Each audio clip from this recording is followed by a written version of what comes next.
one of this best of three. In the top right-hand corner, we have the green Zerg player. It is Towelie.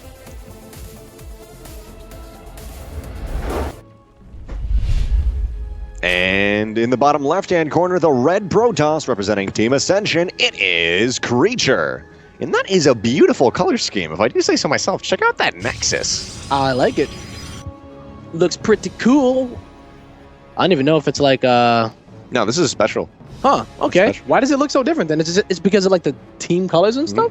No, we may be on the streamline using different observer interface, so it's looking a little different sometimes. Oh, you think it's from that? Yeah, I'm not sure. We'll have to see though. It does look very nice. Imagine that. Imagine skins for your Nexus 2017. Stay tuned. All right, so it is going to be our first ZVP here, and it is on Daybreak once again. And you know what? Daybreak has always been like the classic ZVP, or not ZVP map, but the classic map, you know, kind of like Overgrowth. A lot of the other maps that would always make it into the veto or through the veto process. So many games have been played on this map, and the fact that it's back means that we're going to get so many more, I bet. Yeah.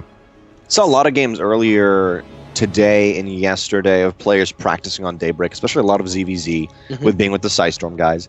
But I haven't seen too much of the other matchups on Daybreak. Now, of course, we have the historical matches which happened, which I love that we can say that now. You know, in historical Daybreak ZVP, we've seen this happen. We've seen some 4 gates happen before, and other crazy things. But, yeah, of course, it's the Legacy of the Void, and it looks like it was going to be a 1-gate fast span for Creature, and you can see this probe right here is very important. So he's opening in a reactionary way, and now he's trying to identify, okay, are you going for a third or pressuring me? Because that's going to change a little bit how I play. But if I can just deny your third anyways, why the heck not? Get a little bit of a lead. So I'm wondering over here how this is going to shape up, right? Because in this new patch, a lot of people have been saying that ZVP is kind of in a weird spot, you know? And when I say weird, I mean a lot of people don't really like it, you know? They've been saying either, you know, Protoss does some weird all-in, or they sit there and turtle up into carriers, or they just die to Hydras and whatever other way that there is. But I don't know. I'm not exactly sure how Towelie approaches the matchup. But Creature beforehand, I mean, I think he had been he's more of like a patient player, right? He has timings, but isn't just like a one-trick pony, I would say. Yeah, he's very patient at what he does, and he's an incredibly skilled player. He's one of those players where, yes, you have mid-GM guys, high-GM guys, but he has a lot of experience in StarCraft 2, and he's just simply played a ton of games. So I do really like him in this position. Towelie's been making a name for himself recently in some different lands and online stuff, and so he definitely will be kind of the underdog, but these guys easily can take games either way off of each other. Yeah, Creature was in the finals, I believe, of the last PSISTORM Cup, so he definitely made a good name for himself there, and making those Team Ascension boys pretty proud. There are a few of them that are here today, by the way, but Creature was the one to pretty much rise to the top there, so against Towelie, we'll see how he ends up faring here. A lot of people have been saying, like, you know, it can go any way, depending on how that mid-game will go. We already see the Resonating Glaives coming out here for Creature, though, so I would assume that there would be some kind of adept timing. Now, the question is he going to go for the ridiculous all-in, or is he just going to go for that Nexus? And, oh, look at that. Overlord speed, just like beautiful scout. DX Racer, he's like zooming around that, you know, base. Zooming around that main base. But back to your question right there. Is he going for the third or going for a 2-base all-in? And on this map, as I've said, the third base is very far away, and it is going to be a little bit hard on the defense for the Protoss, because imagine if the Mothership Core is in the natural base at the bottom right of your screen a second ago. Well, if it needs to come to that third base for the defense, yes, of course it can go over the airspace, but it takes a very long time to get to the third from the natural. You can see Link's pushing in. There's a pylon ready, but it's not, I mean, there's a pylon going to be queued up, but it's probably not going to get down. There's the cancel. The Adepts are already in the middle of the map, so Creature makes the wise decision not to pull them back. If he pulled them back, his attack is completely going to be shut down, but if he keeps pushing across, maybe he finds a timing where the Lings are actually even out of position because they chose to attack his third. Yep, and this is not your typical Adept aggression, I would say. There's no Warp Prism with it, so he didn't, I mean, he delayed his, I don't know, I was going to say, like, he wasn't able to really reinforce us at all, and the Lings are going to be able to do a lot of damage here just because that Roach Warren was late, but since there's no reinforcements, it doesn't even really matter, right? Like, this could have been so deadly because Towelie played a little bit greedy, right? He did not get that Roach Warren out. At the same time, Towelie has made a lot of Lings, and even though, yes, he can counterattack, by the time Towelie has the opportunity to counterattack, which he really smartly starts right now, the third base is already going to be solidified for Creature. In a way, check out the workers. 43 to 53, Towelie just had a whole bunch finish, but it's not going to be too much of a difference. There's a very small pressure by Creature, and Towelie makes sure he can kill it, but almost overreacts a little bit. He has these extra workers to, Lings to attack, but I don't know if he wants them right now. Yeah, well, they did their job by canceling the third. He wasn't able to cancel it a second time or anything because he did have to deal with the Adepts. And anytime you're able to deal with Resonating Glaive Adepts with only Lings, I would say that's a good day for a Zerg player. Because a lot of the times you're like, oh my god, I don't have a Roach Warren, I don't have Banelings, and then you die straight up. Because if that Warp Prism came along and reinforced it and those Adepts got a really good positioning, you lose so many drones that it doesn't even matter like at that point because the third base is coming up for the Protoss player. For now, after that third base of Creature, he moves in with that Hallucination Phoenix Scout. And what's he identify? Looks like we got a Baneling Nest on the right. Roach Warren, too. You have a couple different opportunities that Towelie can move into. Most likely, maybe a Ravager Bane style. But he really hasn't shown his hand yet. He's macroing up. He's being greedy, as you mentioned earlier on. And I think if Creature can identify this, with a lot of Adepts and Sentries, you can make an innumerable amount of just blunt force attacks work going straight at the army of the Zerg. Yeah. So here we go, though. Towelie's lair is already done. Good part here for him is that he is setting up for that style that you were saying. With the melee upgrades and the range upgrades, he's going to skip the Carapace upgrade, but his Ravagers and his Banes are going to be so good. And once your Lings and Banes have +2, it's so difficult for the type of army that Creature is going for to make it at least work out. Creature's in the middle of the map. He may be caught with his pants down, with Lings heading towards his third. Pants down? In Creature's main, also we have a Baneling drop on the way. We'll see the Lings, what they can do. But an Overcharge plus Cannon pushes it back. Here's the Baneling drop, but it's actually a little bit late. It's not going to happen at the same time the Lings happen, so these probes will be pulled away. A Cannon on the defense should be able to ward that Overlord off, but there's nothing there. Actually, so many workers are being pulled right now. It's an incredible amount of time. That's not being mined. There's the probe train. Wow, and the damage, like dude, there could be nothing in that Overlord, and this is already great damage being done. Exactly. But here come the Stalkers, and they're going to get hit just by one Baneling, nothing too much. So, I even told you this last night. I was literally talking to you about Baneling drops where there's always damage done. Even if I see it coming and I'm that attentive and I pull away, I still pulled away. There's still damage done, and I'd love to see more players, really honestly, just go in with the Overlord with no Banelings, but it requires you to be playing the caliber of player that sees it and doesn't just react because things dropped in his main base. Yeah. Now we do have a beautiful opportunity where it's the counter of what we just saw. The Warp Prism might go down with that. I don't know if they had +1 range right there. Looks like it's on the way, but does take that down yet. Yeah, can't blame that one on the... Yeah, can't blame that one on patch 3.8. But basically, you can also have the opposite of what we just saw happen, where it's kind of scary because there is a Warp Prism right there. For now, though, Towelie's army moves into this third base, but it's a little bit disconjointed. Lings are not with the main force. Yeah, and this is a Hydra Bane attack that doesn't have Baneling speed at all. And you know what? It's not Disruptors, boys. It is going to be the Colossus, so... I think Colossi should be pretty decent here. Good force fields are going to go down. The range is already... Oh, he could have trapped so many of those Banelings, but he's not going to be able to do it. But that's a solid defense here at a Creature. You can't really fault him for that at all. And that does help him even up the supply. There's about a 10 to 20 differential between them. Now you can see it's just 6, 144 to 150. And that's type of engagement the Zerg doesn't want to do. But Towelie, our green Zerg, has given that a little bit to Creature with those initial Lings moving in. We're losing those Banelings where he has not killed anything of Creature. And Creature managed to pick up a few kills. And that is fantastic, especially when he lost all that mining time with those workers. Yeah, I mean, that's kind of the big thing whenever these Baneling drops come into play. I'm wondering why he's not going for the Baneling speed, though. Like, he's... Oh, he is. He just started it. Just started it, though. Pretty darn late right there. I mean, he was very greedy early on. He may think that was going to hurt his economy, trying to go for that, not going for Hydras or something else. But Baneling drop is shut down in the main. Lots of cannons. Yep, that does provide an interesting nuance where Creature is heavily defending on cannons. As long as Towelie forces those out, he at least is getting a little bit of damage somewhere down. Well... Where is that damage going to be here, Drenok? At least Creature looking like he has a ton of energy on those sentries. And it's only Hydra Bane that don't even have bailing speed. The concave is scary, though. If Towelie can secure a concave, Creature has to be super careful, 360 especially a goes flank. around? This could be beautiful. 360. Right now, 120 army supply of Oh my Towelie God. to the 100 of Creature. Oh my Creature God. realizes what's going on. He's backing down. There's only 2 Colossi for the AoE. Oh Couple nice force fields do my. block out the Hydras on the right-hand side.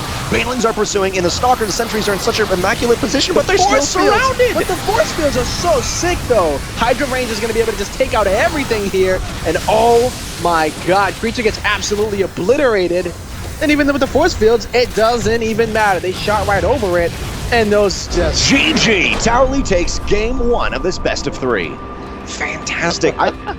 Those were amazing force fields, Tempo. Those were fantastic. That really helped Creature out, but on the other hand, it helped Towelie out, where it actually made it so none of the Stalkers can get away. But I think I really want to point out in that fight is you can often talk about that one little fight that happened right there. Or maybe not little, we can't tell that, but that one big fight. The big one. You got to realize there's a lot of posturing before that happened, of getting onto the high ground and then realizing maybe I don't want to take this. Maybe I want to go to the Maybe I ramp. don't wanna And get- he almost No puts mothership himself in core. that position. Yeah, no mothership core, no ejection that he could have right there. But you have to look at the 10 to 20 seconds that happened before that engagement and realize that he just got too far into enemy territory. And when that happens, yes, you can have force fields, but the surrounds are going to be impeccable.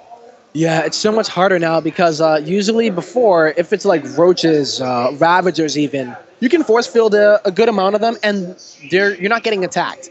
Force fields are made to mitigate damage by segmenting the army away and then dealing with another part. This time, yeah, you segmented the army, but they're still shooting at you. Yeah, and you can't exactly say it would go down with range right there. Like, maybe without range, the Hydras still would have done the damage. I think they would have. Range helped, but didn't do a lot to overall affect that engagement right there. F10, sorry. Melbourne, our production right there. Thanks, everybody. Really quick shout out to the cave in Virginia. Guys, if you're in Fairfax and you want to know a little bit about what this is, please head down, because even if you're not interested in StarCraft, I don't know why you're watching or not. Maybe you really love Tempo. There are people out there not interested in StarCraft? No, I'm going to redact that. If you're interested in StarCraft and think Overwatch is a funny, weird game with noobs playing it, we have Overwatch here. There's Hearthstone. Yeah. There is everything you could want, even if you want to play like GameCube games and stuff. Yeah. The Cave in Virginia, in Fairfax. It's twitch.tv/The Cave Fairfax. Remember that if you want to watch other stuff that's going on here. You can come down, enjoy it. Hey, if you want to come down and just say like, hot damn, oh shit, what on Tempo? You can come down and do that, because Tempo is here. Yes, he is, man. And I love it here. It's always a good time when we are able to do our events here. You know, we've been doing them here for, like, we haven't changed venues. Every PSISTORM Cup has been here. We got ourselves a little upgrade, though. You know, we used to be on the couch. Now we in the comfy DX racers, just chilling. Good. I honestly liked the couch. It was this weird kind of like, you know what, let's just chill. Let's just sit back and watch a little bit of StarCraft. Well, the best part about it is when we would do like an interview and we'd be like, get on the couch, man, get over here. Yeah. Or I think always with that, I'd have to like lean over to listen to you, and then you'd lean over and just be this interesting, weird kind of triangle. Yeah. Someone in the middle, us two on the sides, pulling ourselves out. But looks like game 2 of this best of 3 will be on Newkirk Precinct, one of my favorite maps in the map pool at the moment. Oh, yeah, man. Newkirk Precinct is going to be the map here, and yeah. Here in the bottom left-hand corner, we have the green Zerg player. It is Towelie, up 1-0. And his opponent in the bottom right-hand corner, it is the red Protoss Creature. And on this map, we have a battle of Team Ascension versus PSISTORM Gaming. A battle for North America. For North America. Supremacy already. Towelie has shown that he's pretty good at ZVP here, at least on Daybreak. You know, didn't take any real damage from the Adepts in the early game. Canceled the third, got up the army that he wanted, and then was able to absolutely smash Creature when it came down to it. In last game, we were talking about the element of patience that Creature has. Yet, I almost want to give that more to Towelie in that last game. 4 different StarCraft 2 players there. Oh, I got that right there. Did you with Haas? Did you even know you did it with Haas there too? I did know with Haas. Damn! But what we had is a beautiful example of how patient Towelie was, where I see Creature is on my creep, he's in my territory, I'm going to wait and get us around. Yeah. And with that, especially on a map like this where it's very wide open, I really want to favor the style that Towelie was playing, where generally Creature can kind of walk through the field and say, oh crap, I need force fields, and almost bar himself in. Yeah, I would agree with you too. Just because when it comes down to taking that third, it's like, well, he can come from so many different angles that force fields aren't really going to be that great. So it makes me wonder exactly if Creature is going to be sticking to that style of the ground army straight up, you know? He wanted to play the more of the macro game without doing too much harass. So what we've been seeing a lot of Protoss players do is go for the air, you know? Well, what kind of composition doesn't really care about using force fields? An air composition. But I still think this map leaves you very vulnerable to timings, especially if you're trying to take that third, which you usually will need in order to go for that Stargate play. I know Neeb has done a bit of two-base stuff, though. And once again on this map, like Daybreak, the third base is very far off. And it's kind of hard for both races to take it, yet of course since Zerg can take it a little bit earlier, it's more solidified into the mid-game where you can have spines and just even buildings there. Yeah. But in general, that's one big thing we're worrying about. If you take the third horizontally, or pardon me, vertically, it's pretty far off. Yeah. Horizontally, it's close. You can get in a position where adepts can start to kind of basically hog tie you, where you're like, oh, I'm going to go down to there and they're in my main, and now you go back and you start to get tied around in a weird way. It's like a horseshoe. You go to one end of the horseshoe, and then you have to go to the other end when the shades commit. Yep. You know, and with that lack of vision from them too, you can't really commit and have that 100%, okay, I do want to commit to the shade. Like, you have to be like, okay, I assume that he's not going to have anything there, or there's less there than there is where I just was. So here we go. Going to be a little different. Instead of getting too far into enemy territory, he is going to get all the way into enemy territory here with these DTs. All right. I like them. How do you think it's going to work out with this map? I feel like it's wide enough open where, I mean, I guess you could hide a pylon over here. Maybe he won't go for a pylon. I was wondering if he was going to drop the robotics facility and then go for the drop, but... Proxy Immortal DT Rush, bro. Fear me. You know, but you know what? Oh, okay. That's Stalker's ready. Yup, there's nothing really here except for this Stalker. I think that he even delayed his mothership core, did he? Oh, man. If he delayed the mothership core, the DT Shrine. Yeah. This is going to be huge right now. Creature was going for a very tech-heavy attack and is going to be caught once again in a bad position. Oh my god, and the Lings are inside of the base. There's nothing to defend here. And he can't even warp in DTs yet. The probes There's another support. It just started. Oh no, he's going to lose everything. I think that Creature is not even going to get to his tech path at all. Towelie is up 1-0 in this best of 3. Oh, this is for PSISTORM Gaming 2 pylon. into here. The Lings flood in. The gateway is down. We only have one gateway left in the bottom lane. Shrine. Meanwhile, in bottom lane, the Dark Shrine is going to finish up, but he doesn't have any gateways to even warp in from. If he targeted down that pylon, I don't think he would have got it, but all that Towelie needs to do is focus on getting critical damage and then get detection at home. Unless he has a lair, he needs to go and get his spore crawlers out, because this can flip-flop real quick. But GG! Towelie 2-0 brilliantly finds a position where Creature is weak in the early game and exploits it. Wow. Damn! Just like that, man. Just like that. That was for PSISTORM Gaming right there. That's a big one. And I know Towelie, I think it was last PSISTORM Cup, they talked to, and we're kind of saying like, hey, if you do well, like maybe you're on PSISTORM. If you do well next time, bam. He was the one last time that was added on because he did really well. That's actually really funny. You are absolutely right. I just thought of that. Yeah, that's awesome. So Towelie showing that it is well worth it in order to do Ling drops against the player that doesn't have any mothership core. Well worth it. That's especially something that a lot of Protosses have done with Resident Enclaves, whatever it may be, maybe DT Shrine, maybe a quick Robo, where you skip that mothership core, and it's always a gamble. It doesn't matter what map it's on, even like a crazy map like Whirlwind. Yep. It's always a little bit of a gamble. Yep. When you're doing that. Yeah, oh man. You see it with Stargate plays too. But the thing about Stargate plays is that one, the Stargate finishes a lot sooner. And two, Oracles absolutely wreck Lings, right? So GG, well played. Creature gonna get bopped right there by Towelie with some really aggressive play in game number 2. Game number 1, it really wasn't that aggressive. So yeah, I would really like to see game 1 again, only because of that idea of really, you're talking about in the middle of the map how far you are onto your opponent's territory, which is something I find when I've watched other FPS, like not other FPSs. When I've watched FPSs, when I've watched things like CS:GO or Overwatch or whatever, StarCraft? I do watch other things. Actually, Can I I don't get really watch somebody that with much of passion it. over here, please? Okay. You know what? You know what? Mr. Overwatch hat, sir. You know what I'm talking about right Prove there. it. I have no idea what you're talking about. I got a StarCraft hat. Thank you very much. But top 200 Diva NA here somewhere. Oh, there's actually a top 200 Diva beautiful. NA. Shout But out to there's the this- guy in the orange shirt. I see you, bro. I'll have to find him. I'm not Actually, sure where I he don't see is. him yet because I'm too low. But there's just this idea of when you're in enemy territory, and it's so easy to run into enemy territory, and then they just fall in around you and surround you. Yeah. And it's especially easy when you get into enemy territory for them to be patient, because it's not as if you're in the middle of the map, and if they don't react right now, then you're going to be gone. You're so deep in, well, we can wait a second, rethink this, and if this isn't really good, then if we wait a second, we still try to take engagement as you try to get off of that. Oh, man. I agree, yeah. I think, sometimes it works out, sometimes you look really foolish, and then the Mothership Core defends everything, and it's like, Oh, whip. man. What's always rough with that is there's this one mentality where sometimes the Ling run-by happens, opponent overcharge, you defend, and then you kill their army, and you're like, haha. And then you get it, and then there's another game where you get surrounded, and there's literally just nothing to get you out of there, and you're like, well, G to the G, baby. Yeah. G to the G. Boss.